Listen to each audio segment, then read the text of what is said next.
গল্প ও আজব নীরব পৃথিবী। কখনো কি ভেবেছেন পৃথিবী এত শব্দে ভরা হয়েও কেন মনে হয় চারপাশে শুধু নীরবতা? মূল গল্প, পৃথিবী বড়ই আজব। এখানে অনেক ভিড়, অনেক কোলাহল, কিন্তু সেই ভিড়ের মাঝেই একদিন টের পাওয়া যায় আসলেই আমি একা। মানুষ বড় অদ্ভুত, যাকে আমরা হৃদয়ের গভীর থেকে চাই, যার সাথে থাকতে শান্তি লাগে, তার সাথেই কোনোভাবে স্থায়ী হওয়া যায় না। জীবন যেন সবসময় আমাদের সাথে খেলা করে। যাকে পেতে চাই সে ধরা দেয় না, যাকে চাই না সেই বারবার ফিরে ফিরে আসে। কেন এমন হয়? কেন সবচেয়ে আপন মানুষটাও একদিন পর হয়ে যায়? কেন আমরা বারবার হারাই সেই মানুষকেই, যাকে ছাড়া বাঁচা যায় না?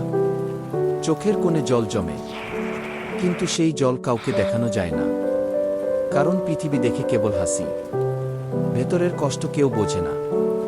এই পৃথিবীর নীরবতা খুবই অদ্ভুত।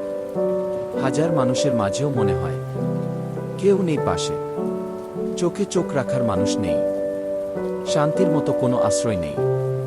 পৃথিবী যেন শেখায় ভালোবাসা জোর করে পাওয়া যায় না। ভালোবাসা মানে শুধু পাওয়া নয়, কখনো কখনো হারিয়েও যেতে হয়। কখনো আমরা শুনি আমি কখনো ছেড়ে যাব না কি, কিন্তু একদিন সেই একই মানুষটাই দূরে চলে যায়। মনে হয় পুরো পৃথিবী ফাঁকা হয়ে গেল।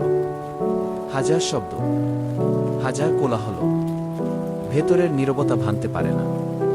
তবুও মানুষ বাঁচে, ভালোবাসে, হারায়, কাঁদে, আবারও নতুন করে স্বপ্ন দেখে। কারণ এই আজব নীরব পৃথিবীতেও ভালোবাসার একটুখানি আলো আমাদের বাঁচিয়ে রাখে। একটাই বিশ্বাস, হয়তো আগামীকাল সবকিছু বদলে যাবে। গল্পটি ভালো লাগলে লাইক, শেয়ার, সাবস্ক্রাইবই করতে ভুলবেন না। আপনার প্রতিটি ভালোবাসা আমাদের নতুন গল্প লিখতে প্রেরণা দেয়।